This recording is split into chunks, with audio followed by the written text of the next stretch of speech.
Cross the Atlantic with nothing but names. Irish and Scottish blood in our veins. Work the minds and the bones to the land. Build this life with calloused hands. That's how we got.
The Atlantic with nothing but names.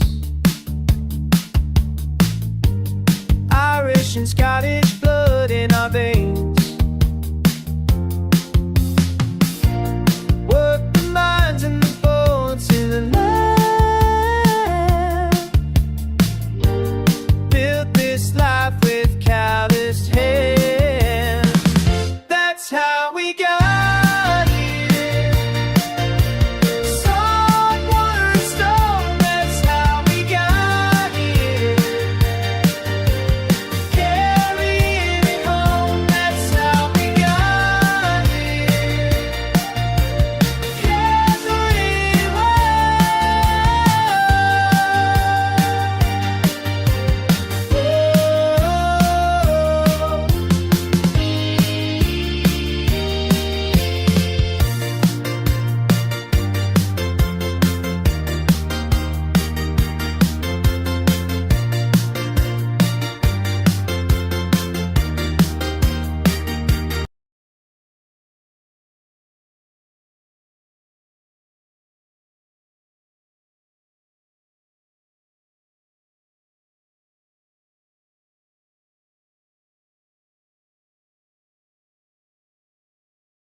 Cross the Atlantic with nothing but names.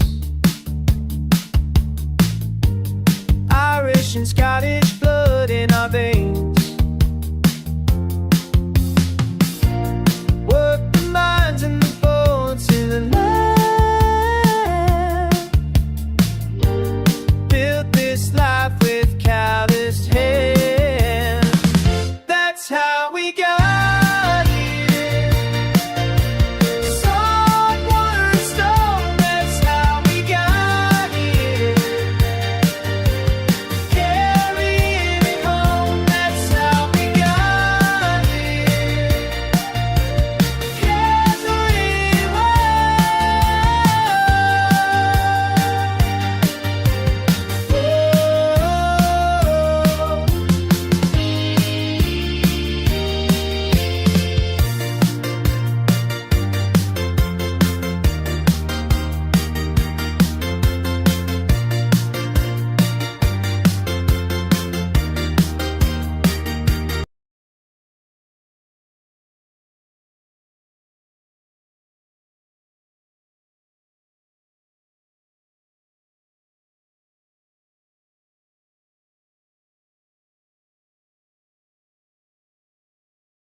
nothing but names. Irish and Scottish blood in our veins. Work the mines and the boats in the land. Built this life with calloused hands. That's how we got here. Salt, water, and stone. That's how we got here. Carrying it home. That's how we got here. Gathering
Atlantic with nothing but names.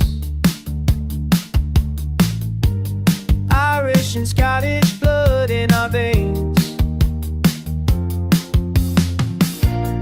Work the mines and the boats in the land. Built this life with calloused hands. That's how we got. Salt, water, and stone. That's how we got here.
Okay, can you hear me now?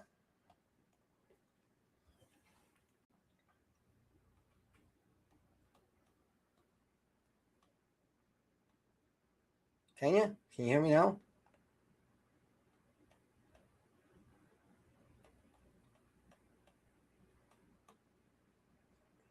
Can you hear me now? Okay, I can hear myself when I play it back, so we're there. So how's everybody doing today?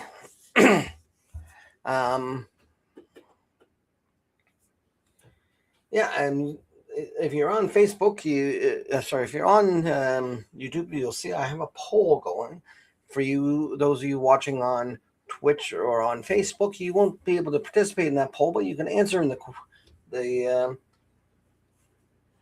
in the chat. Particularly, I wanted to know what started you to have an interest in family history. Was it because of another family member, like your aunt, your grandmother, somebody was the family historian, and they told you stories? You want to find out about a piece of a source of family folklore, or maybe a family tradition you want to know about, uh, or you had a specific family member that you want to learn more about. Like you heard that you had an uncle who grand uncle that was fought in World War II, or a great grandparent that was in World War One, etc. Or maybe it's because you found a family artifact, maybe a family Bible, a family tree, or even a box of old family member photos of old family members. Let me know what sparked your interest. Maybe you don't have an interest. Maybe you just stumbled across my live stream and you're just watching because um, you just wanted to learn more. If that's the case, let me know too. All that's greatly appreciated. Okay.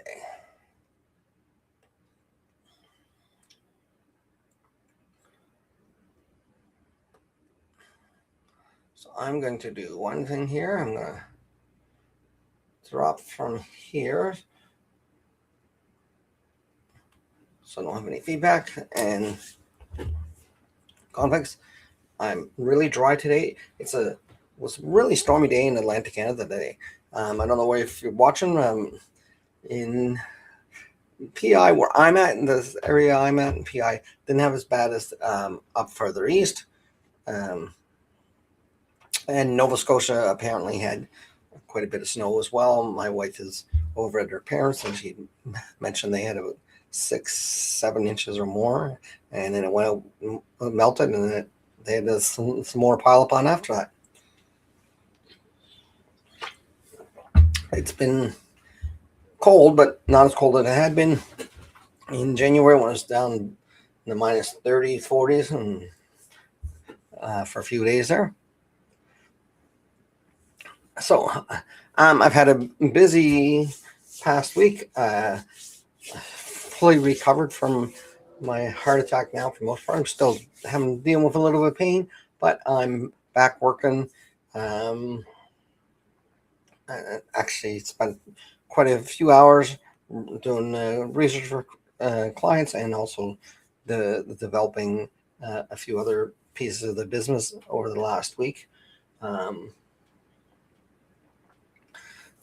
But really, besides your questions, I want to talk to you guys a little bit about motivation. What really motivated you to do family history, be interested? Some people might even want another reason that's not in my poll, or I didn't mention, but maybe you just have an interest in history in general. And that sort of developed into an interest in learning about your own families. Those are all good reasons.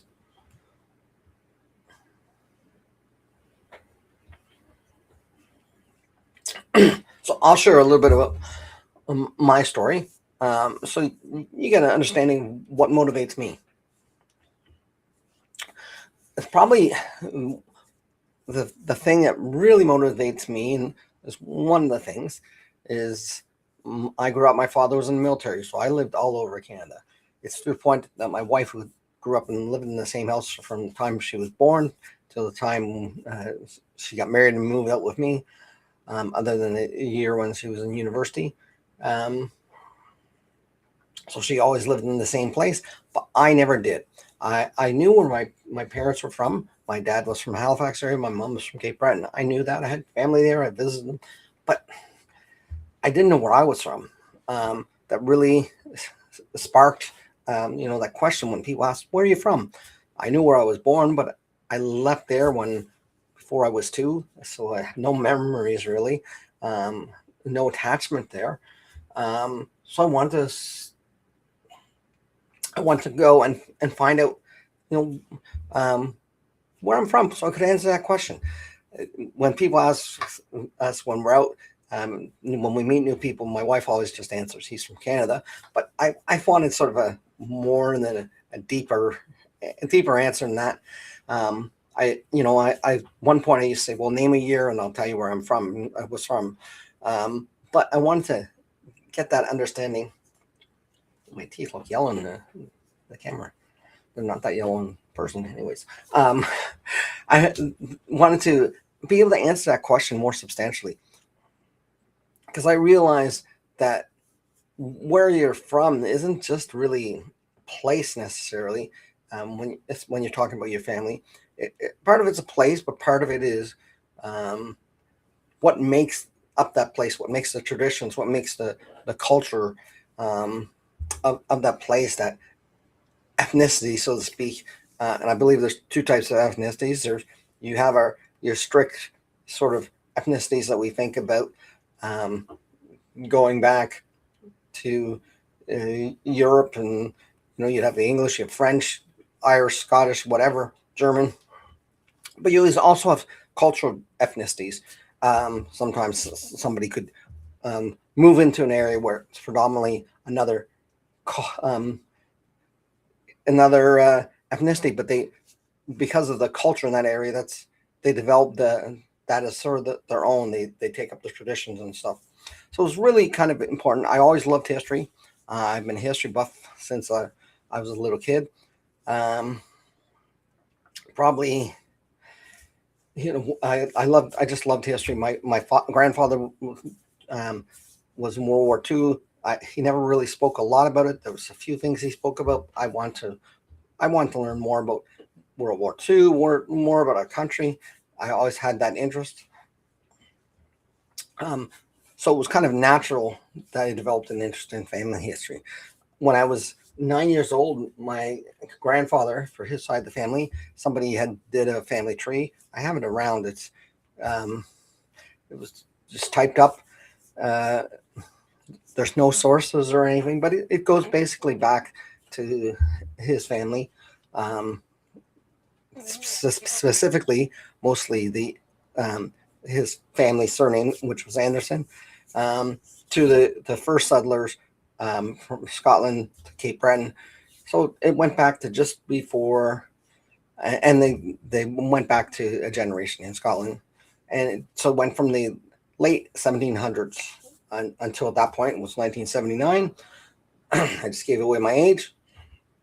Anyways, it was I had that, and then actually, when I remember reading that, my grandfather, who was a person again I admired a lot, my mom's father, I was really interested in him. My middle name I'm named after him, which is Andrew, and I went through that family tree, and I started counting all the Andrews. Um, our ancestor that came to Nova Scotia, his father's name was Andrew. He had a brother named Andrew. His one of his children were named Andrew. Anyways, I think in those generations from 1800s up until um, my my mom's generation, basically, and I think there was a few that would be maybe my generation that were included in there. But in my direct line, I counted. Um, Direct line and also siblings, not going to siblings' children, but just in the direct line, their siblings. There was like 14 Andrews in those 5 or 6 generations. So I thought that was really interesting. I've learned more about the story of the family, where the names from. Start looking. There's a lot of other repeating names. There's lots of stuff that was in there that kind of sparked my interest. So at that point, from the time I was 9 years old, I knew that side of my family, my grandfather, his family came from Scotland. I should have known that. Anderson is a Scottish name, but it's also a Scandinavian name, and it is around other places in different variations. His wife was a McKinnon, again Scottish. Cape Breton is a large Scottish area, so I was pretty confident of that. As I started to grow older and started to learn history and more about the world, I learned my father's mother's name was Ryan, which is an Irish name, which family is. The name Nash is interesting. There's English Nashes, there's Irish Nashes, there's Welsh Nashes. I learned, one of the first things I learned about my family and sort of long-term history, when more about the Nash family, but particularly our family, I learned that we had ancestors that they were from Ireland originally. They went to England, got kicked out of England, went to Ireland, and I guess they got kicked out of Ireland and came to Canada. So that's how my Irish side of my family got here.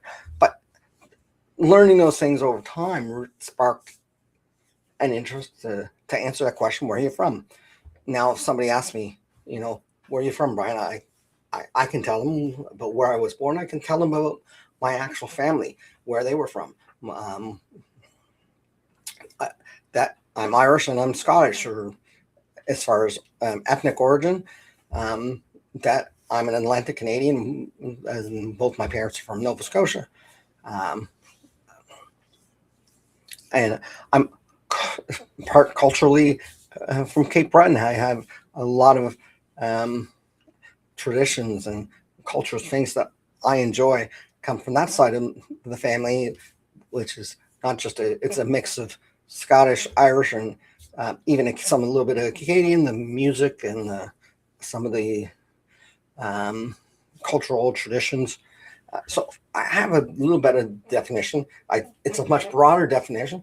And I studied history in university. I studied European history because I had done so much Canadian history throughout high school and elementary. I wanted to learn more, partially sparked upon wanting to understand the history of my family and their people, the Scots and the Irish, but just, it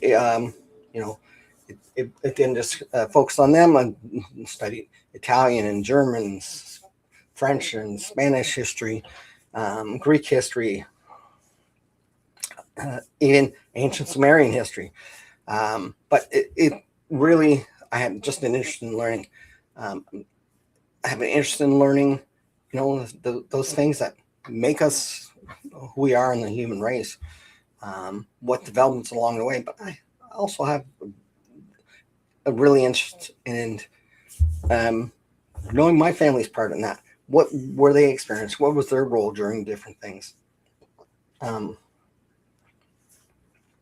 When I started doing genealogy research myself, I was 19. I was in my first year of university. I lived on campus at the University of King's College, where I attended, and the Nova Scotia Archives was right there, pretty much on the campus of Dalhousie, which King's is attached to. I always say Dalhousie is attached to King's because King's is the oldest university in Canada, but it's right there. It was within walking distance. Having my ancestors on both my mom and dad's side being from Nova Scotia, it was a great source to go and start learning myself. I had my grandfather's family tree that I had, but it just had names, didn't really tell me a lot. So I wanted to know more about them. I know about their history in Nova Scotia, and I want to know a lot about my father's side because I didn't really know that much. It wasn't really until I started doing my own family history that I learned what his grandparents' names were. His, it's those things that, you never till you develop an interest, you might not know. I was talking to somebody the other day. We were talking about the relationships, cousins. How most people know their first cousins, and they might know their first cousins once removed because it's a child of their cousin or it's their parents' cousin. I know a lot of my first cousins once removed on my mom's side because they lived in the same community as my grandparents, but also my mother, her only sibling died in infancy, so there was no I have no aunts and uncles on that side. So a lot of these first cousins, once removed, they were just a few years younger than my mom, and they were in a way, a lot of them played like that uncle and aunt sort of role in my life as far as that side of the family when we'd be visiting in Cape Breton. Their parents, my granduncle and grandaunt, grandaunt and her husband was my granduncle. I spent probably, aside from sleeping, as much time when I was in Cape Breton at their house. He was quite the character. And with his kids that, like I said, were uncles and aunts, it was just people I naturally developed an interest to. But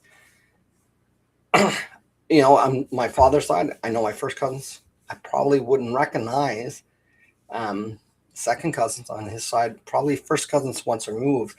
There's a couple that I've met over the years of my grandmother's sister. I knew some of her children and met them, and some of their children's children, just because I'd be visiting and be there at the same time. But to really know them and say I would recognize them, it's a hard thing. We were talking about DNA, and we were talking about cousins, and we were my friends, and we were talking about how endogamy in a way, but how people, you could very well be married to your third or fourth cousin, fifth cousin, and you might never know unless you've done the research, unless you did a DNA test that connected you. And we also talked about when you're from a small community, how many of your third, fourth, fifth cousins did you probably go to school with? You probably shopped at their shops, or their parents' shops, or you'd walk by them. They were your neighbors, and you had no idea what that relationship was. Another great reason to learn your family history. So you can start to make those connections. And it also kind of lets you understand, if you happen to marry your fourth, fifth cousin, if you really go back and you have to figure out how you're related to them. They're not people you would know, that you would associate with. It's not like you grew up together, or even really that you have that much DNA that you might share.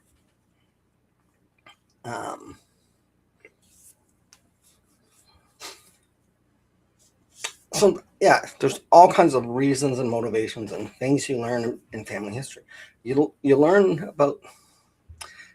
I've learned a lot of things, like some foods that I enjoy that I have no reason to understand where this came from, or no memories of the first time I had this particular food, or there's things that you might do as traditions that just your family does, and you don't know why. But when you start to learn your family history, you might learn that there was an event that sparked something, some type of reaction in a family somewhere. That whether it was a grandparent or a great grandparent that experienced a fire as a young child, or early in their life as a parent, so it's made them extra cautious, and that was passed down to you, and you might not understand, well, why do you have this fear or concern? But it's just something that's come to you. The food example, I really like this. One of my favorite things. This is something I've learned in the last, probably just about the time I started my YouTube channel. My great grandmother, my grandmother's father's mother, I knew, and actually I knew my mother's mother as well. They were both alive in my lifetime. Actually, all my 4 great grandmothers were alive in my lifetime. One died shortly after I was born. One died when I was about 6. 2 died when I was 9. I probably met the ones that died when I was 6 and 2, but I don't have any. We didn't spend as much time at my father's house as we did my mom's, where she was the only child. My father grew up. He had 6 other siblings, so there wasn't often. When you visited, there wasn't as much. I wasn't the only grandchild, so to speak. So I don't want to say it was less wanted, but it's, if you're looking at numbers, I was replaceable, so to speak. But anyways, so my great grandmother, my mother's father's mother, she was my last ancestor, and this I just found out from research as when I started doing genealogy research. But she was my last ancestor that came from not from Canada. I've done I think 2 videos on her at least. She came over to Canada from Scotland in 1905. She was 13, despite what her parents lied and said that she was 11 on the boat, so she would get here cheaper. But she was 13 years old at the time. And she's from a little community in Cape Breton called Donkin, which is just outside Glace Bay. It was originally called Number 6, or Dominion Number 6, because often in Cape Breton, the communities, they were set up around the coal mines that the British Empire steel, and they've called a few different things, steel and coal. Anyways, what they set up, there was Dominion Coal Company, actually. That's why it's called Dominion Number 6. Anyways, she settled there. My grandfather's ancestors that came over from Scotland on that family tree, the first one came over here. He was a mine manager of a coal mine. He was a coal miner. His father was a coal miner manager in Scotland. And basically, I think every generation, as far as direct ancestors, up until my grandfather, were coal miners. One of my grandfathers, at least one of his brothers were, if not more. My grandfather did not become a coal miner because he wound up fighting in World War II. He was actually, his mom had wanted him. He was his mom wanted him something more because he had some intelligence, and not that his family wasn't intelligent, but just motivation that was a little different. He was planning before the war, I believe, to become an engineer, what I understood and I've learned from research. So, but because of the war, he didn't become a miner, and he did not become an engineer. He was, after the war, he was a man of different trades. He worked as a carpenter for a while. He worked at Eaton's. He worked on military base on the military station in Sydney, as a cook at the mess, which is where he met my father, who was a cook in the armed forces, and that's how my father met my mother. Anyways, but his mother, being from Scotland, there was certain things. She definitely had traditions. I do remember her Scottish accent. I was lucky enough, about 5-6 years ago, I found that there was a recording of her, about almost an hour, or actually just over an hour, of her being interviewed for a researcher that was doing some research on growing up, not growing, but living in a mining community, in a mining town during the early 20th century. Doing a search in artifacts, I found that this existed. It was on an old reel-to-reel tape. I played really nice with the archivists, and I was able to get them to take it and digitize it for me. So I've been able to listen to it. I heard her voice again. But anyways, so it's from this place, Donkin, Dominion number 6. When I had developed this podcast, my first story was about her and her coming over here, about her parents lying about her age. I put that up on a little Facebook group about Donkin. From that, I've been able to actually meet cousins that didn't live there, but had moved to Boston States. They were there.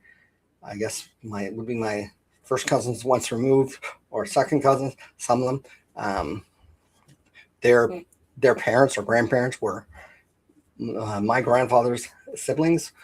Anyways, they when I was on there and I shared the first podcast, which later became a video about my great grandmother, a lot of people were talking about her, replied, and they were talking about her to me. I found a few things that are really unique. We called her Granny Anderson because she was my great grandmother. My mom had called her Granny Anderson because she was her grandmother. But most of the people, at least the people that were younger than her, so my mom's age, that generation, and the generation after that were in Donkin when she lived there, they call her Granny Anderson too, which I found really endearing. She always a sweet little old lady. I say, if you remember the granny from Looney Tunes with Sylvester and Tweety, that's what she reminded me of. I want to say she sort of looked that way, wore a dress like that. That might be a little bit of my memory playing tricks on me, but she had that sweet personality of Granny from Looney Tunes.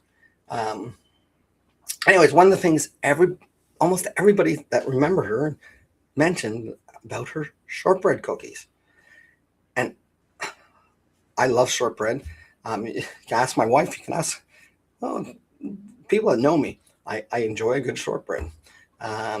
Whenever a church function, a potluck, somebody brings the shortbread, I'll go for that dessert over a piece of chocolate cake. And I do like chocolate cake, but I like shortbread so much better. And part of it is, I remember when they mentioned that, I remember my great grandmother. I remember she had her coal stove that she still used. Up until the last time I saw her I was 6 years old. I'd used up all my life that I remember, and I think she used up till she died, just a few years later. But I remember these shortbread cookies, and when they started talking about them, it brought the memory back. And then I remember my grandfather and my grandmother both made shortbread cookies. They had different recipes. My grandfather didn't make them as often. His recipe, I think, was a lot better. I can say that now because my grandmother's not alive and she hear me. But anyways, I remember that, which is a connection to my family that, I never would have found out unless I had posted about my great grandmother on this Donkin group. I wouldn't have known that's where it came from, because nobody ever said that was Granny Anderson's shortbread cookie recipe. But another thing that, growing up, when my grandfather visited us a lot. Like I said, we were the only grandchildren, my mom being the only child, and family was important to him. He had 11 siblings, so he kind of understood family, and he wasn't Catholic, by the way. He still had 11 siblings.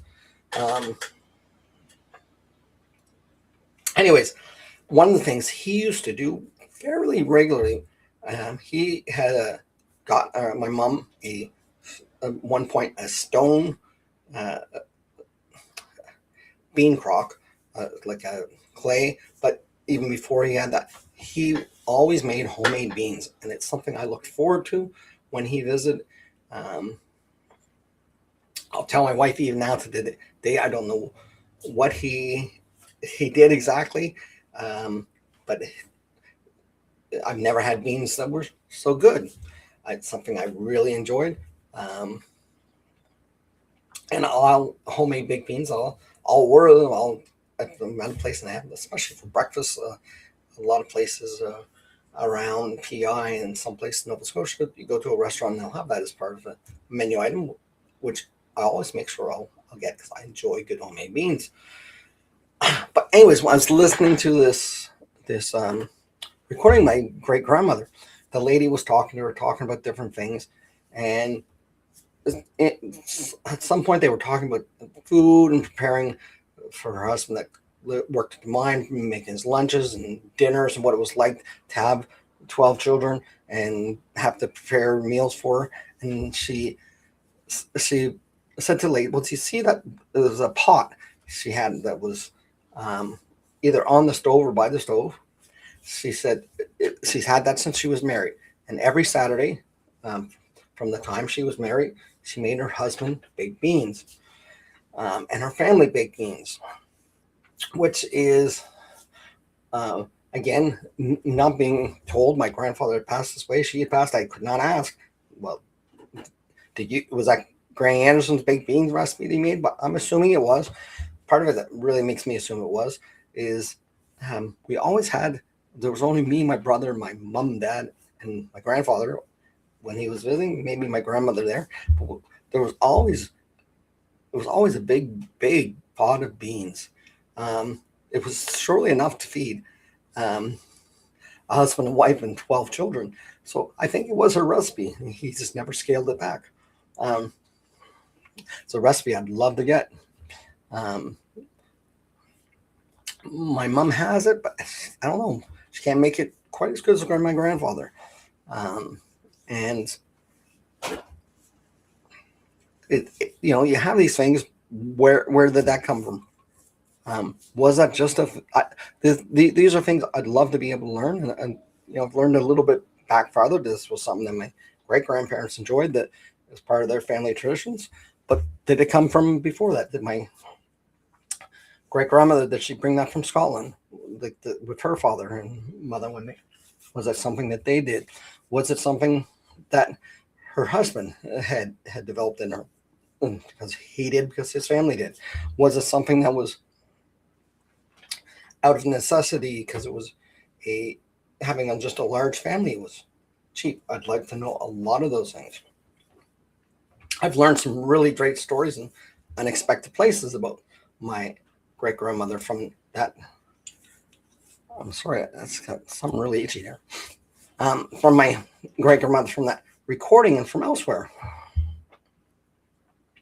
One of the things I got in the recordings, they were talking about her children. She talked about two of them having the croup.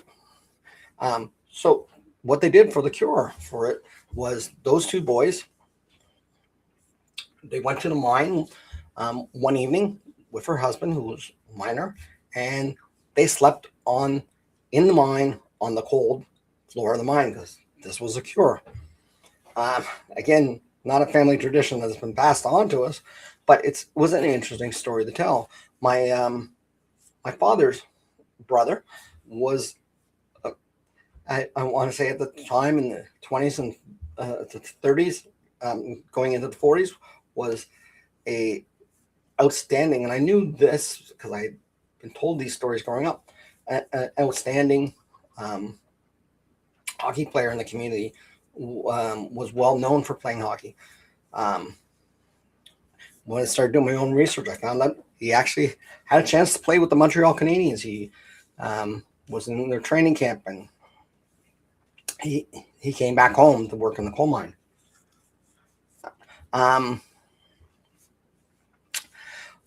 But it's something I wouldn't have known. I've been able to find stories. I've been able to find his, because of the things that led to one thing to another, I've been able to find news articles, pictures of his hockey team, his stats that when he played hockey. I've been able to find all kinds of things that not necessarily genealogists will always be looking for, because often genealogists are, when people are doing a family tree, they're really just interested in making that next connection. It's all about getting those names, those dates, those places. You know, you want to build back and you want to have your connections going back so far. And it's not always about the stories, and the life the person lived. You know, they lived a life. And I mentioned this in my video about my heart attack. It got me really, my heart attack got me thinking about it. And it's something I always sort of, I'd heard it once years ago and I'd sort of forgotten about it. I think it was in a poem I originally heard it.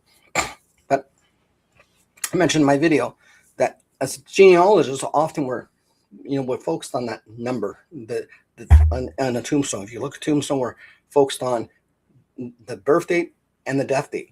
Well, in between them, there's this dash, and it's really small usually compared. You have your numbers.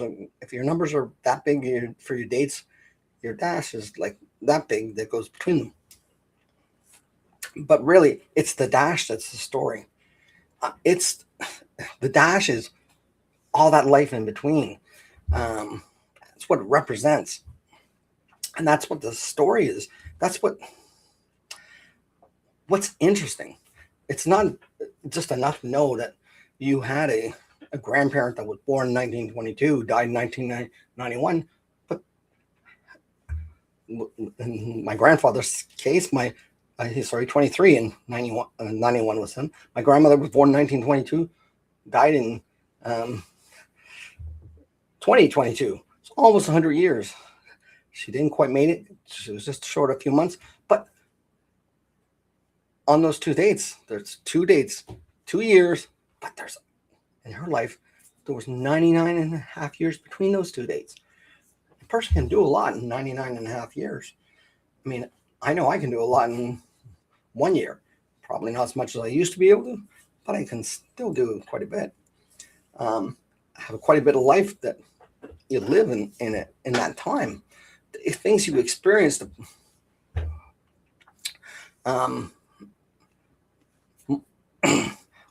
My grandfather, his father was the first person in the community of Tonkin to have a radio. This was shortly after my grandfather was born, apparently, and people would come from this whole community every Saturday night into their house, into their living room or kitchen to listen to the radio, to gather around. His wife, who lived from 1892 to 1979, in her lifetime, what happened was that they went from a society where the main means of transport were trains and a horse and wagon still, to them being planes and automobiles, to in her lifetime seeing from no planes to somebody landing on the moon, from having telegraph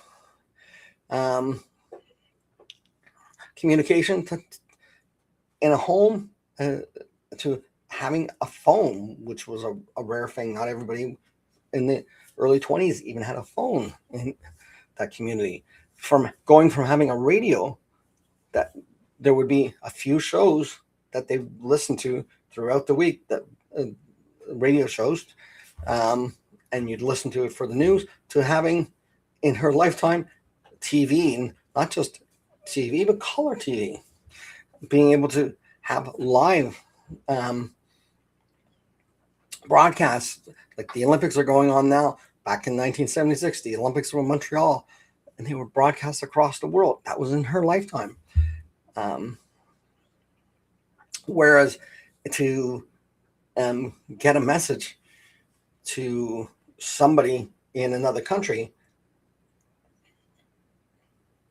it would have taken a long time. When she came over here, was on a steamship. At that point, a steamship opposed to a sailing ship. Instead of taking the 5 weeks to sail, it only took, I believe it was 10 days to get from Glasgow to Halifax. But when her family got landed in Nova Scotia, there was no going back and visiting aunts and uncles and grandparents that we and my age in our lifetime take pretty for granted that you would go and you would visit at some point. Or you'd call, or I think now, I can call somebody, a relative, or a friend, family member that lives in a different part of the country, a world. I'm broadcasting this live stream. People could be watching anywhere. Whereas if I was communicating with them back just really 100 years ago, it would take days, if not weeks, to get a message. I was able to see colorful video live, like I say, whereas to see it in a black and white photo would be a rare thing to get from somebody. And again, it would take weeks if it was coming from Scotland or there. In fact, she probably thought none of her children would ever see Scotland. My grandfather saw Scotland because when he was sent over to Europe, they were first stationed for a while in England while they were preparing to eventually go and liberate Italy, because that's what he did and where his regiment was sent. But he had some furlough time. He was actually able to go and visit his cousins that lived in Scotland, something his siblings wouldn't have. His mother probably thought nobody in the family would ever talk to them again, other than maybe a letter that would come and. But he was able to go see them. Now, I could, having never met them, never even known their names before, I could probably within hours find them, communicate with them, arrange if I was to take a trip to Scotland, to go and actually talk to these cousins or family members, where she probably thought that was a lost thing. It wasn't that her Scottish family would know her Canadian family, other than maybe through letters, or if one of them happened to come over to Canada to live in the future. But it's stuff we take for granted, stuff that makes us who we are. Their experiences, my grandparents' experiences, children growing up in the Depression, gave them an appreciation for things, which again was passed on to me. Not that I always had the same appreciation, but I was able to learn from what it was like to have little, what it was like. I also learned from what it was like to have abundance, because after that there was an abundance of things post-war that they had, that they started to enjoy. There was things they were exposed to that was beyond what they thought when they grew up. They tried different foods. I know my wife tells the story of her grandmother, having lasagna as almost a senior citizen this first time. Something that, I think most people without having an Italian background that grow up in North America probably have had lasagna a few times in their life, at least, if not regularly. I'm able to go to experience in my store fresh fruit from South America, where it would have been transported by ship, and it would have had to have been preserved somehow, whether dried or which, if older people like my grandmother, my great grandmother's generation, dried fruit, like dried apricots, and was something they really enjoyed. It was something they would have regularly. And I think it was one of the ways they actually were able to enjoy a lot of fruits that weren't local and fresh. So when you start to understand your family's history and you start to understand what they lived through, the experiences in World War II, besides my grandfather going as a anti-aircraft gunner over there, his brothers that were a little older than him didn't go, but they worked in the mines. My other grandfather did not go, but he worked as a shipbuilder, which had been something for, he was the third generation in his family to be working the shipyards, and which was important to the war effort. My grandmother in Halifax worked during the war. She worked at a factory because she was doing a job that a man normally would do, but it was something that was needed.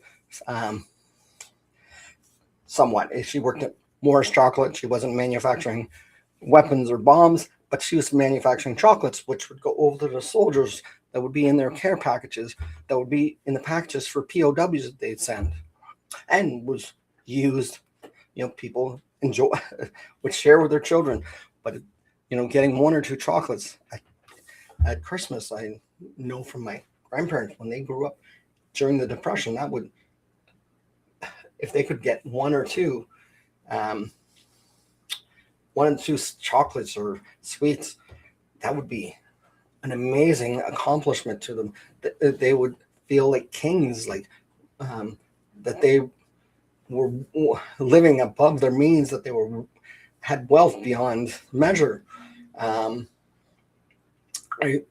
remember my grandfather telling me that one time when he was a child at Christmas, him and his siblings all had an orange. He'd never seen an orange before. He'd heard about oranges. He'd had frozen orange juice, but he'd never had an actual orange.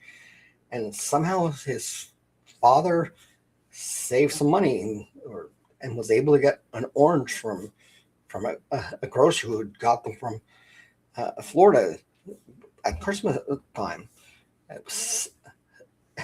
He said he didn't have an orange for years again, until actually he was, I think it was when he was in Italy, he wound up having oranges. I learned from my grandfather a little bit about his experiences in World War II, but I've learned a lot more from studying history and records about, well, first of all, him. For one thing, I do have a copy of his pay book. I was able to, I salvaged from my grandparents' house before my grandmother went in home when we sold it. I've just actually, after several years, I found out this week, after putting in a freedom of the request and then not hearing things for years, put in the freedom of information request so I can get all his military records that the archives of Canada have, that they could be in my mailbox down the road right now, but they sent them out last Friday, where I'm going to learn more. His pay book gives me a little bit of details about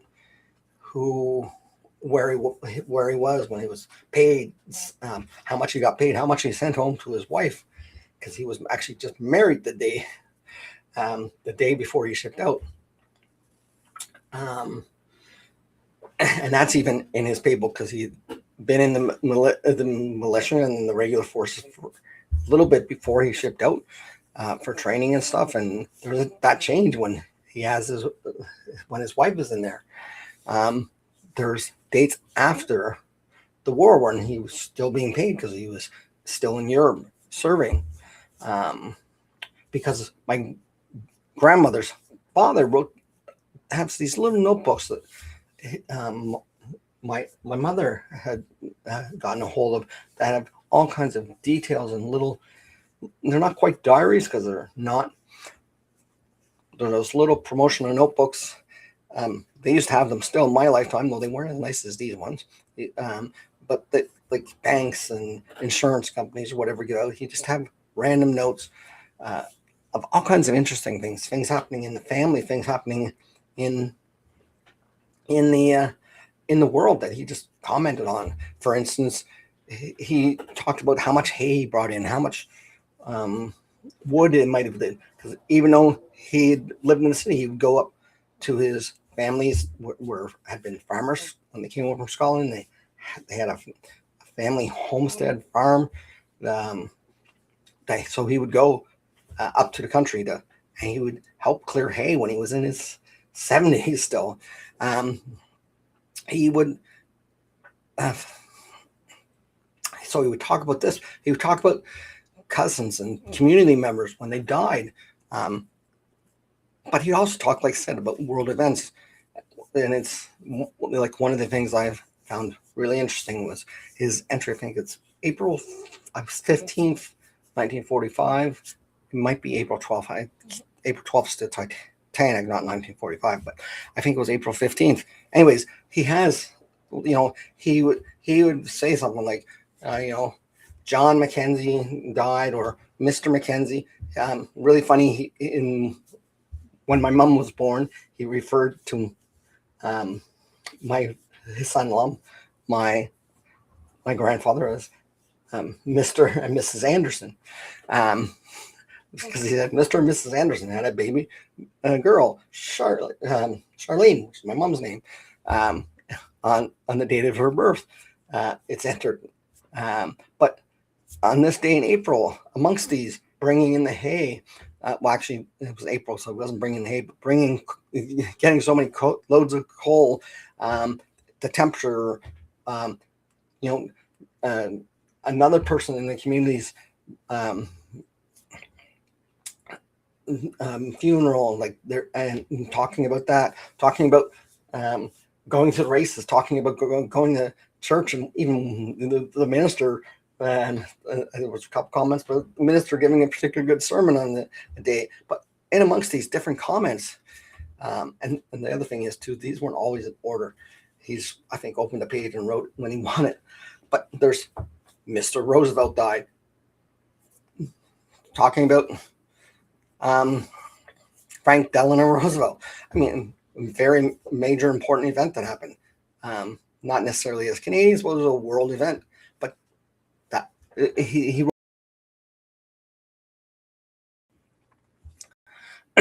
okay. Oh, we dropped here.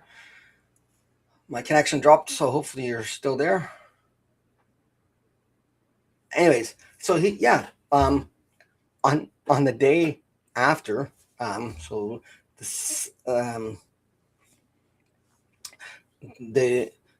the Japanese invaded Pearl Harbor, he wrote in this thing, it's the notes there, Japan attacked the United States. The war starts for real. The fact that, first of all, that news was pretty quick, or maybe he wrote the date when it happened and it wasn't the date that he recorded, but his understanding that what had been going on for the last 3 years in Europe between the Germans and the Allies wasn't the war. The war, it was having the United States involved that would make the big difference. And again, that's just amongst these other comments about things in the community. I've been able to piece together all kinds of family history because he talks about it, that is in there. I've been able to find his mother, information about his mother, who has the same name as his daughter, my grandmother. Also, she almost lived to be 100, which I found out. And I had one of my, I think it was his mother's, not his mother's father, his father his father's father lived to be 101. So there's some longevity in my mom's side of the family there on her mother's side. But I've been able to find out, speaking of which, my third great grandfather, I've been able to find out, and he was the first in that line. He came over from Scotland. I've been able to find where he was born. I've been able to find the record of his parents' marriage in Scotland. I was able to see his father, which was my fourth great grandfather's writing. That was written in his own hand. I because of looking at the census, not just looking and caring about who lived with them when and how old they were and that information, but going and digging deeper into the census, I was able to find out things like he, besides being a farmer, he was a fisherman. He had to clear wood on his land. I was able to find how many acres he had, how many acres on his original land grant when he came to Nova Scotia he got, how many he still had in the 1871 census, how much of that was cleared for farming, how much of it could not be cleared, how much wheat he planted, how much he harvested, how many barrels of eel he fished in a year. For those of you are wondering, it was, I believe, 10 barrels of eel. Seems like a lot of eel. I'm not sure if that was all for family or he sold it. Unfortunately, his census didn't give me that. I've been able to find the industries that were around his community, how much they were, how many people they employed, how much they property they owned, how their factory was powered, because they just couldn't go to the provincial or the local power company and say, hook me up. Yeah, I'm starting a business. I'm starting a farm. This is, but was able to find out which of these industries, some were, one was, I think two of these industries, there was three of them were, I guess, factories. They had some type of power plant, but where it lists the power sources. And this is just in that small community that he was in. One was actually horse powered, and two were water powered. So they would have had a water wheel to mill their grain. One was a miller. One was a mill. One was a cloth manufacturer. And I forget what the other one, and one was, I think there was three or maybe four business. One, I just haven't looked at that in a bit. Though I did do a recent video about it, but I haven't put up yet. That's going to be part of a training that I'm going to have on all the census. I'm holding out on putting the couple of videos I recorded because I'm actually developing some training materials. I'm going to be free to my viewers and supporters and members of my channel, so that they can not just watch the videos, go into a little more depth of things that you can find within the census. And I'm, there's all these things, these parts of the story that you find in different places. I've been able to find records for myself and for my clients that are otherwise unfindable, because there's no indexed record of where you can find this. The records are there, and some of them are digitized, some are not. But been able to find some of these things that, again, just not the vital statistic type facts, the birth, death, marriage, dates, and places, but able to find it, what their life was like, what they did in the community, how they were even received in the community, but by digging into church records, able to find some of the scandals that that happened in the community through looking through the church records of by digging them up. Again, sometime by the power of just going out and speaking to somebody that has them, explaining your use from the, explaining what you're looking for. It's amazing the people that have this stuff, that they're the archivists or historians of organizations, churches or communities, companies even, that have these records, and nobody really looks at them unless they ask. Often they're often willing to help you, because some of the stuff is fascinating to them because they know it's there, but they haven't looked at it and saw the details. I've been doing genealogy now for 30. I started when I was 19, so I'm almost 56.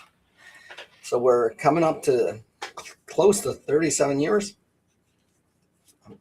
36 years. So I've been doing this. I've learned tricks. I've learned techniques. Working as a professional genealogist and a member of the Association of Professional Genealogists has given me information and context with clients that I have, but also other people in the genealogists, family historians as well, being involved in different local histories organizations, and I've been able to learn things that are out there that people might not know about, things that not just because often when I find the museum that I'm a board member, they have a certain type of record. I've actually gone to, it's something I never would have thought of looking for, where I've gone to the local history association where my grandparents are from, or I guess that was actually my second and third great grandfather, and my great grandfather. I guess you'd say he was from there. But being able to go and say, "Do you have this type of record?" Because it's not something I would have thought of. Develop relationships with people across the Atlantic Canada to do that are involved in family research or in local history. People in Ireland and Scotland. I work for clients.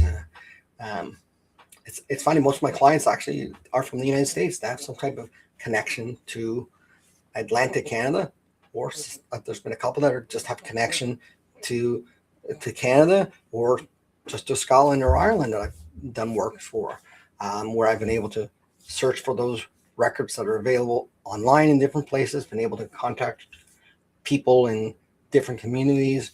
I've worked for a client in Switzerland. I've worked with people in the Netherlands.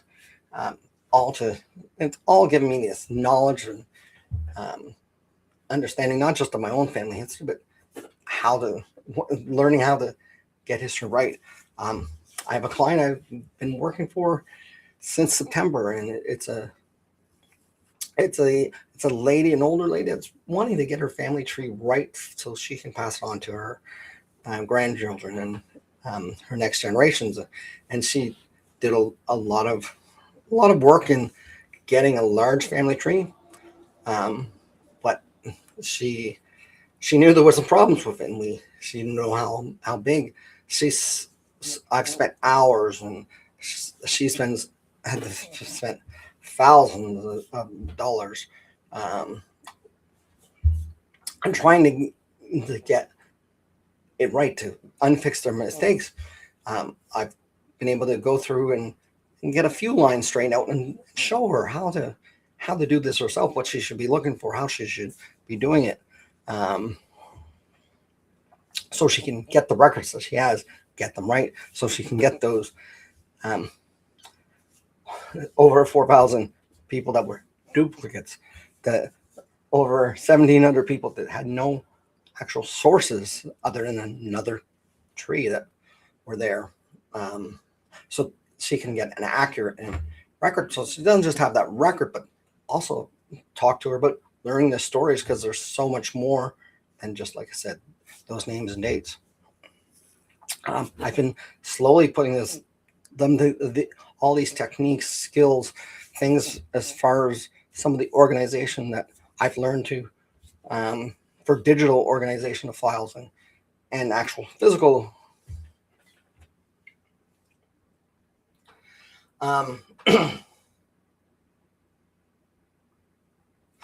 physical things in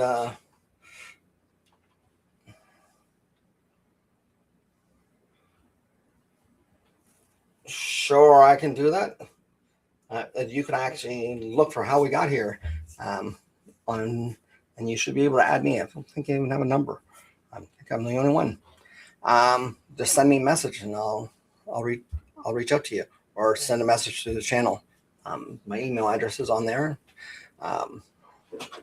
Yeah, I've been able to take this information and I'm in the process of I've developed some training in a course so I can teach this to other people, and that I can coach them, and so they don't have to spend thousands of dollars to pay somebody else to fix their mistakes, to find those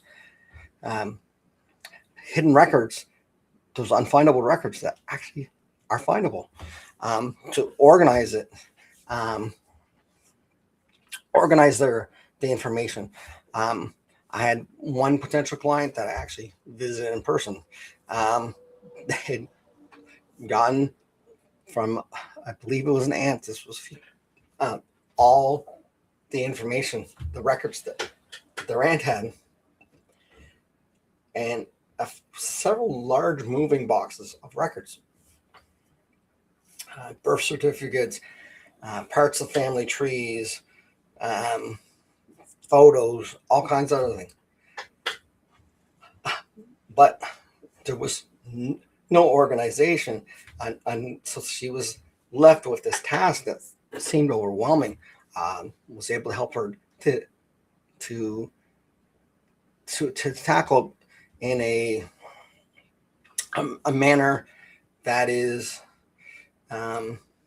simple, enjoyable, able to learn from it, then preserve the records that were there, not just organize them, but preserve them, so that, and record them digitally, so they'd be there for future generations.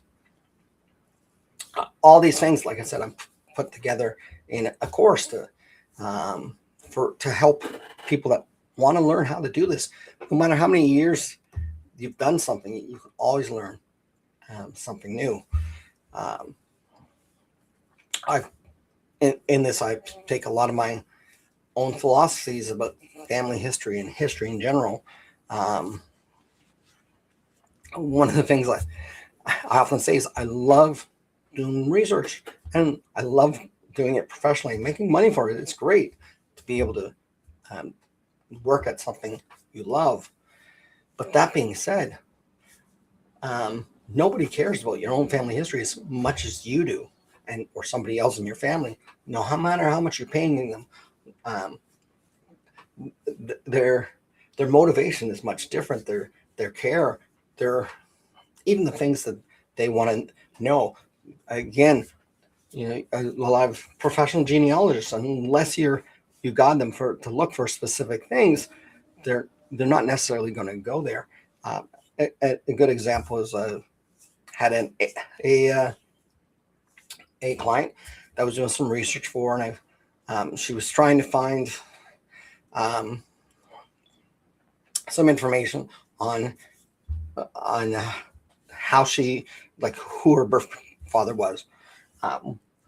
We weren't able to say 100%, but pretty much, because we were able to narrow it down that her birth, because there was no siblings or uncles or aunts that had taken DNA tests that we could connect and say for sure. And her mother was insane, but we were able to basically work through DNA connections, and me building the family tree of the person that she thought was most likely her father. Of the people that she was connected through, I was able to connect enough of them that she showed the right relationship to in DNA levels, that these people, they had a common person in the family tree that they related to, either this person's father's side or mother's side. So she was related to both sides of who she suspected her birth father's parents were. So it was it was, we knew that, well, she was probably, since she was related to the father and the mother, and they weren't related to each other, at least not closely, not in the closeness that would show what the matches were. So we were able to find people that would be matched to his or her father's second great grandparents on different sides of his, on different lines. I think even one great grandparent we were able to get people that were connected through. It was would be him or one of his brothers, or if there happened to be, which we could not find in the family trees when I researched it, double cousins type thing. So it led us to not 100% confirm, but to say with a fair amount of confidence who he was. And this wasn't, she wanted to know just to know, but she actually, one of the things she wanted to know is she wanted to know about his heritage, find out about who he was as far as his makeup, his ethnicity, find things that about the family. And one of these things, we found that one of the his ancestors was a musician, a writer of music. And again, this is, might find the occupation of somebody, but through talking and coaching with her, this was something that I learned she was really interested in, because she was involved in sort of that the arts world. So this was a connection, a family of, so she didn't want to just learn who she was. And we started digging into the music that she wrote, performances that were given. We did searches online to see if there was any recordings of the music that she had written, and particularly of her playing the music. These are things that you might not dig into, and I would not have dug into, except the fact of going through it, if something was interested in, and she asked about. But it was something, when you do your own family research, you'll find those things about your relatives. We often call them, in the genealogy world, rabbit holes. You go start exploring one thing, but usually what makes a rabbit hole is you have an interest. There's a story or a fact you found out that is interesting to you. When you hire a professional genealogist, you don't want to pay them necessarily to go down rabbit holes, because they might not be ones that I might be interested in, but you might not be as the client and the person paying. But you have that luxury when you're doing it yourself. And like I said, you care about your own family history. You want to know about it. You want to be able to tell people about it. So by learning to do it yourself and do it properly, to uncover those things that that are not easy to find, to know even where to look. And also, this is one thing I've had to learn, and for myself and for clients. We often talk about brick walls in family history, and we have different brick walls. And unfortunately, there's some brick walls that will never be broken because the records just don't exist. So one of the things I've developed is a method. So to be able to well, first of all, if a record is not available, to search what other records might be that would give the same information that would confirm the facts that might be in a particular thing that I'm looking for. Is there another way to find it? And not just, well, somebody else has that in their family tree. They said that, Uncle Bob's mother was, their third great uncle's mother was whoever. So that's got to be my third grandfather, who's his brother, must be his mother. But there's no record to prove it. But there's other ways to get that information. And sometimes there's not. And the problem with brick walls is we often spend a lot of time looking for information that's not there. So one of the things that I developed is a sort of a way to, I want to call it a negative record audit, to go through these possibilities, to know when a particular road is. It's not just a brick wall that's blocking your way. It's the road after it's washed out. You're not going to find it, so you're not wasting that time. So you can actually direct in something that you can find. These are things that I teach. One of the, I'll be teaching in my course. One of the things from talking to other people that do amateur history, family history, one of our, I have this too as a family historian. One of our biggest worries is you do all this work. You've developed a family tree. You have your family tree. You have the records. What happens when you die? What happens to these records? There might not be somebody in your family that wants to do it. Maybe your kids think, oh, that's your mom or dad's hobby. I don't really care about that. I don't. Might be a point where they do, but what happens if the records are gone when they get to that? When a future generation has that interest, how do you protect them? How do you save them? But more importantly, because again, we're the people that in the family care most about their family history. How do you take the family history and the information you learn and make it accessible? I don't just mean that it's easy for them to have. I don't mean about, but accessible, and it's presented in a way that sparks their interest. How do you go about finding those things? How do you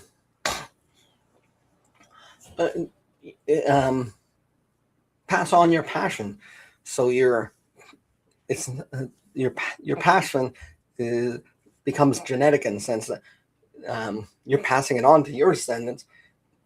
Your love for family history and your knowledge. You find those things and ways to connect. Sometimes it can be as simple as having it a way that is organized that it doesn't seem like a chore, like that client who got these boxes of records and didn't know what to do with them really, because there was no organization. There was no easy flow. There's pictures of her family members that went back to the late 1800s, but there was no names on the pictures, or no even record anywhere who this was. So, and really, a picture without the knowledge of who it is just a piece of paper. Really, the picture doesn't hold that same meaning as when you have a picture and you can say see this person here. This is your second great grandmother. For instance, I have a picture of my great grandmother. She was 14. Is one that my grandmother had hanging up in her house. So I knew it was my great grandmother, who again I knew until I was almost 10 years old when she died. So those my mother's mother's mother, as opposed to my mother's mother, who I talked about earlier. Anyways, in that picture, she was a big woman, because this is a picture of her. I believe by the date on the photo, she was 14. She was a big, broad and tall woman. But there's another woman in the picture, and all I know who that is, it's her grandmother. Unfortunately, I don't know which grandmother it is. But either way, if it's her grandmother, I have a picture of somebody that was born in the early 1800s. It's a family member that I have this picture of. I would love to know who it is. And that's one of my goals in my genealogy research, is to find out who she is. There's some clues in the picture. And I think I know which one it is, though I'm not quite there to say for sure. But knowing that, people just don't think about what they do with these pictures that they have. When a family member dies, who gets them? And I'm not just talking about you as your collection that you have, but if you have an uncle or an aunt, often their children, I'm talking also great uncle and great aunts, their children, grandchildren might not want the pictures that don't relate to them. And what do they do with them? They'll go to their home, they'll clear it out, they'll take the pictures. Oh, look, this is me and great aunt Eddie when I was 4 years old, and at her house. Can I have that picture? They'll get that, but they'll get the pictures that are them, or maybe their parents. Oh, this is my mom. I recognize her when she must have been a teenager, and she was at her aunt's house, my great aunt, right? Or well, however that is. So you want that picture. But what about the pictures they have of their parents, of their siblings? Maybe there's a sibling that, very common thing, moved to Massachusetts. Who gets those pictures? And sometimes they even have the information there, but who gets them?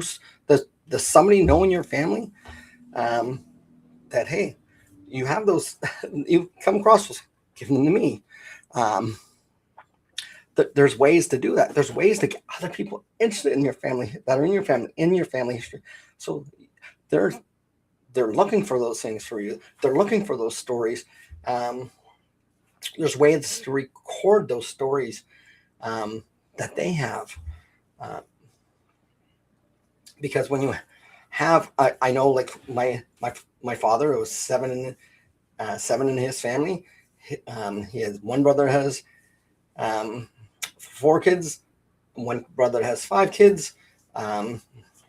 His sister, one of his sisters has 2 kids. Another sister, actually, who's only a few years older than me, has 2 kids. But there's people in the family. They all would have different recollections of my grandparents, and they probably heard different stories from my grandparents over the years. One of the things I've tried to do, and where I can, I when I'm at events where I see these cousins, I talk to them. I ask them about their memories. I try to relate to maybe some shared memories, but it's getting those preserved, knowing how to do that. These are all important skills as a family historian, and also, like I said, taking the story out of the facts, because behind every fact, when you put them together, there's a story there. understanding the local history where your ancestors were from in the community, and the time they lived, being able to find that information, because often you might not find you're going to look through a newspaper from your grandparents' community of their life. You might not find a lot of stuff that mentions them, but you find out the events that were going around them. You find out other people that were in the same profession as them or their parents. They might be mentioned. Or a community event that happened, and maybe a community fire, an accident, a disaster. Maybe how the Spanish flu affected their community. They lived through it, but how did it? What else happened? Like in the community, were there a lot of people that died? How did they treat them? You learn these things, and you learn these things that your parents, your ancestors, your parents, your grandparents, your great grandparents might have passed down because of these events their parents or whoever, somebody in the family had went through, or the community went through. I think there was just a mass shooting in Ontario yesterday. The people that were are in that community, whether they were touched by having a person injured or killed during it, it's going to affect the way they live, and it's something that's going to be passed down to their children, their grandchildren, who might not have experienced the same thing, but it's something that will be passed down. Whether it's a fear, or suddenly you're in a community and never locked your doors before, and now everybody is. Those things change. They change. The way you look at other people, maybe with suspicion or fear, or just different ways you protect yourself, different ways you do the opposite, different ways you extend yourself and show compassion, that get passed on to your family.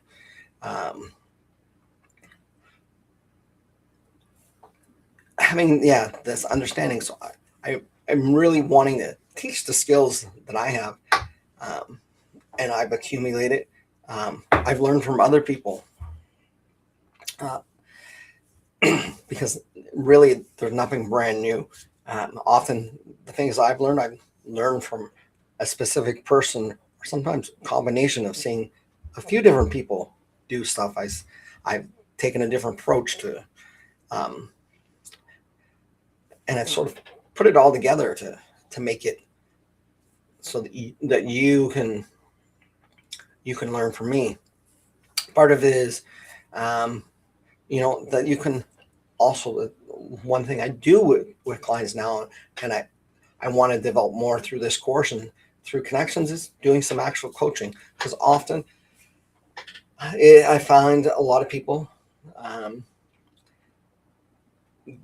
they get discouraged from family history because they start along the path, but they don't know how to do it right, how to, or even how to understand the information they're looking at. So it leaves them either weary, because they have too much information and it can't all be right, because they just one of those people that accept all those hints, or somebody else in their family did that before them, or they don't have enough. The opposite, they don't have enough information, or they don't have the right information. So I want to pass, besides just teaching, you can teach it, but sometimes people just need that encouragement, that person that comes alongside them, looks at their work, what they're doing, can make suggestions, can send them praise when they're doing something, so that they know they're on the right track. That can provide that encouragement, that and also sometimes I want to say discouragement in the sense that sometimes people they get so hung up on trying to connect to a one of the things everybody you hear people, and it always bothers me. Well, I found out that I'm related to Charlemagne. Well, probably anybody with European ancestry is related to him somehow, whether he's the descendant or uh, one of his siblings, or um, there would be some connection. You probably are. So it's not necessarily something to brag about. Interesting if you can make that connection, but people are worried about that. Or, well, yeah, I heard that my great grandmother's grandmother was from an Indian tribe, or was a princess in Slovenia. Well, so your goal is, I got to connect. I want to find that. Well, that could just be family folklore. Could be all kinds of things that get passed down that aren't truths or half truths. And sometimes you can be distracted, and you try to spend so much time finding out and making that connection. You don't see the trees through the forest, so to speak. You don't see the other stuff. And often people, I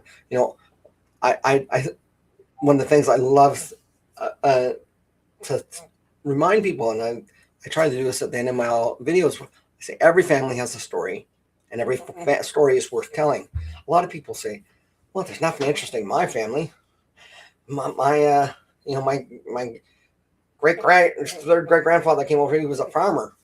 He didn't do much. He never moved out of his community once he got here from Scotland." Okay, well, you get to learn through when learning family history that he actually had a wonderful story. You might learn that he was part of the Highland Clearances, that he was forcibly removed from his property and came to Canada, started a new life with no family and with no wealth or really resources other than he could come and they give him land, and from that land he was able to build a house, survive the winter. He was able to be part of a community that grew up around his area. He was able to have multiple children who would be community leaders, who would be future lawyers, doctors, politicians, or whatever. I think of Casey Irving. This is one thing I like to think about when I did a video on this a while back. But his grandfather came over from Scotland as part of the Highland Clearances. So basically penniless for the most part, no wealth. In Scotland, he wouldn't have owned land. He wouldn't, was he literate or not? I can't remember. Something for some point in my mind, I think when I did the research, that he wasn't completely literate. So he came over here, probably thought, well, we kicked out of them the farm that my father's farm, which his father and has been in our family for, well, nobody can remember just not having this living here. I'm coming to this new place. I don't know what it's like. I'm thrown into a place where there's just woods around me. I got land, but I have to clear it. I'll have to clear it, plow it, plant it. What am I going to do? What he would have went through to do all that, but then within 2 generations, really in a way one, because his son wound up being a successful lumberman, businessman, and again, this would have been on the back of him in a way, his father and what he had did before him. But within 2 generations, Casey Irving, for my lifetime when he was still alive, he was always on the list of the top 10 richest people in the world. And he came from a grandfather who came to a new country, like I said, virtually penniless, no wealth, no accumulated wealth, no inheritance, his inheritance was taken away from him. He was kicked off. He's forcefully left. He was a refugee. Within 2 generations, a lot of change in the world. The world had become, in a way, a smaller place because of communication and transportation. But it was a bigger place than he would ever been exposed to in his life, other than crossing the country. But his son was one of the 10 richest men in the world, his grandson. There's got to be something in his life that he did that instilled this in his son and his grandson. The things that he accomplished when he came here, he might not have done anything that we consider great and wonderful, but he had to have done something to go from nothing to having that type of family wealth in 2 generations. What kind of things had he learned from his parents and his grandparents when he was in Scotland? What type of things developed his work ethic, his attitude, his ability to, when it seems like all the world's against you, to rise above. So people you don't have to be a Casey Irving. A lot of people in their family history have that type of thing. When you look at the circumstances that brought your ancestors here, I think of the loyalists, and I often think these are people that, 2-3 generations before them, their second great grandfather, whatever, grandfather, or even father, might have been a pioneer, a new person who started a farm. Got some land, started a farm, maybe a lumber mill or whatever, coming from oftentimes, again, nothing, but built that up. So you had a family property. You gotten established. Your grandchildren had it easier, would have it easier than you. They wouldn't have to do a lot of this hard work but these people, because of their loyalty to the crown, some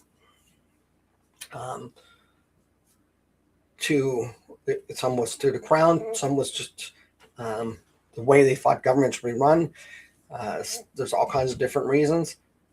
They decided to give up this life of comfort, and a lot of times for political ideology that they had. Whether you agreed with it or didn't, they were willing to give up everything for it, and they had to start over. Often, they weren't able to take things with them. They were given land, but the land again they were given might be wooded, might be rocky.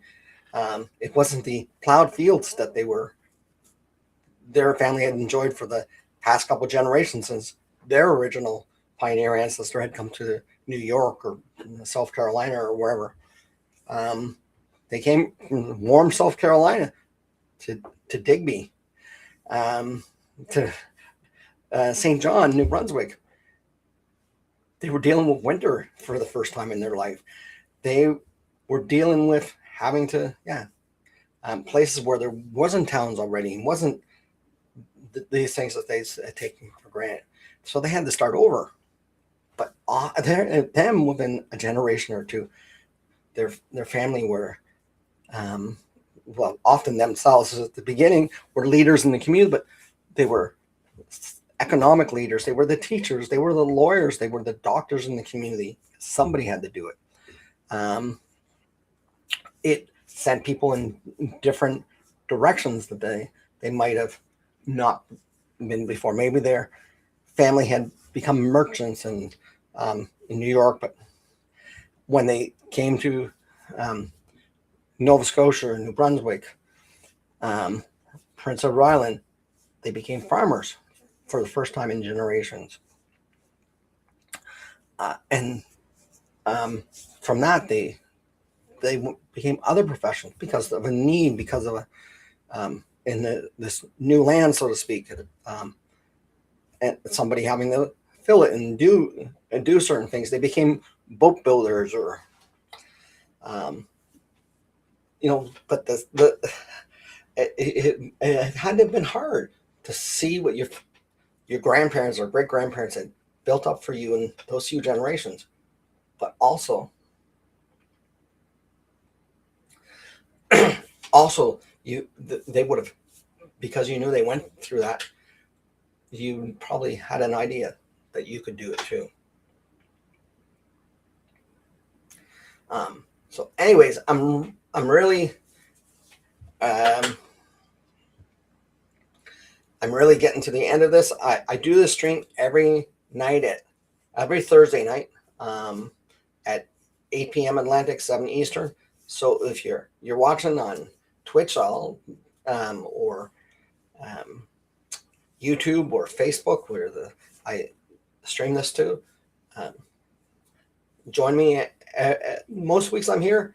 If I'm not, I usually put an announcement. You might have to check on my YouTube channel. If you're not on YouTube, do check out my YouTube channel. It's if you go to YouTube and / and then put the @ and then how we got here, all one word.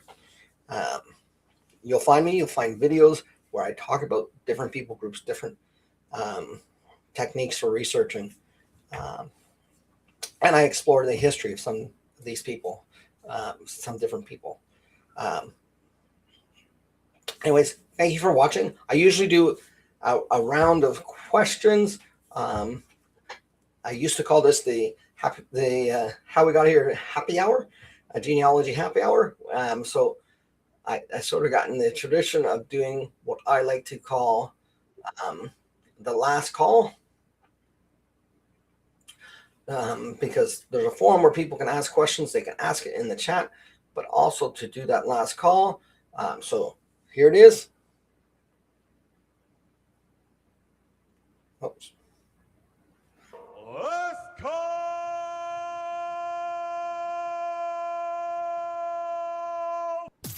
Ladies and gentlemen, at this time I need to announce it's last call at the bar. Oh.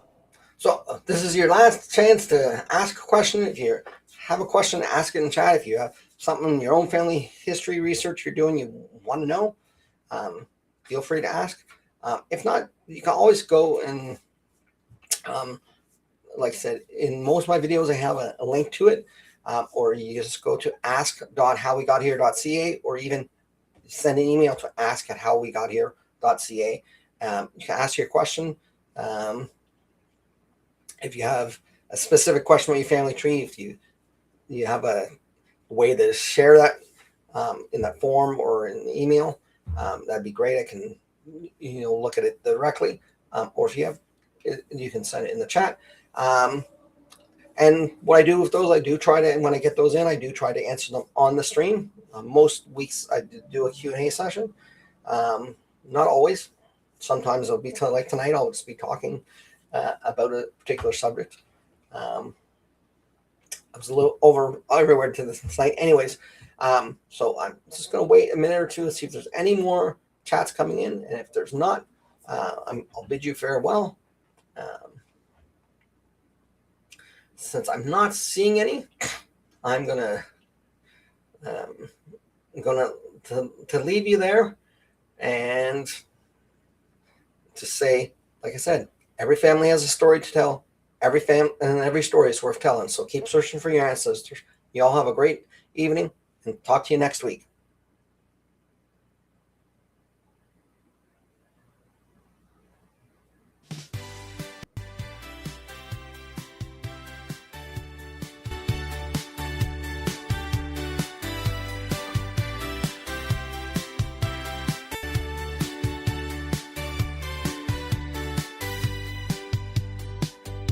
So that's the story, that's the ride. Thanks for coming right here by our side. We dug up the past, we found the way.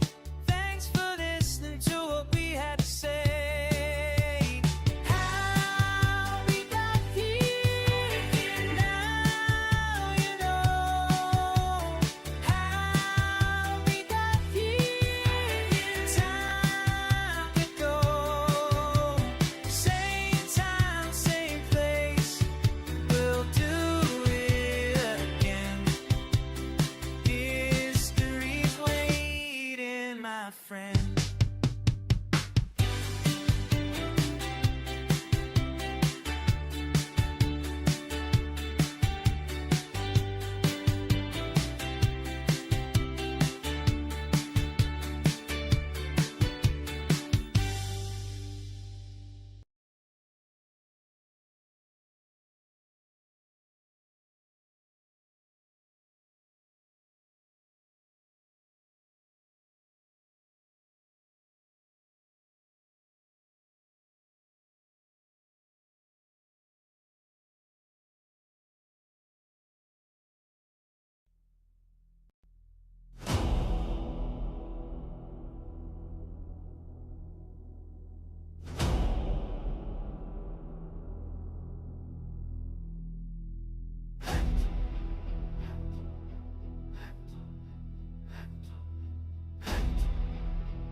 Grows beneath our feet. Salt spray burns our eyes. Children weeping in the hold. As storm clouds fill the skies, we left the glens, the heather hills, for promises of land. Now death surrounds this vessel, far from Highland sand. Guide us through the dark.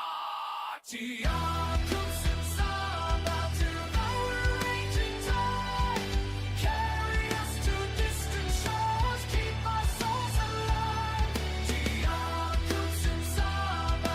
We will not surrender here. Hope remains our compass, though we drown in fear.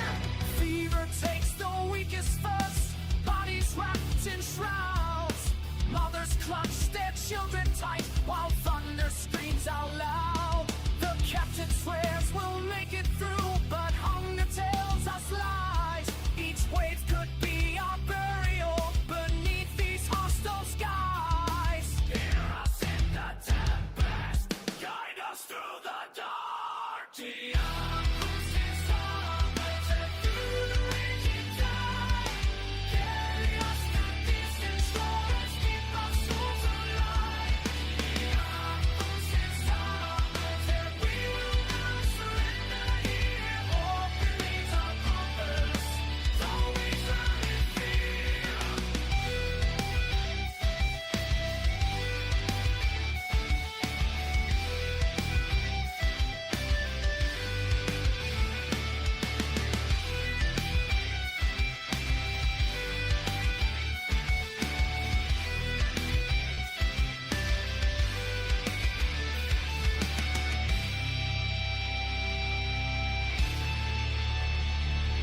From Isle of Skye to Nova Scotia, we sail this path of pain. But in our hearts the heather grows, we'll see Again, again.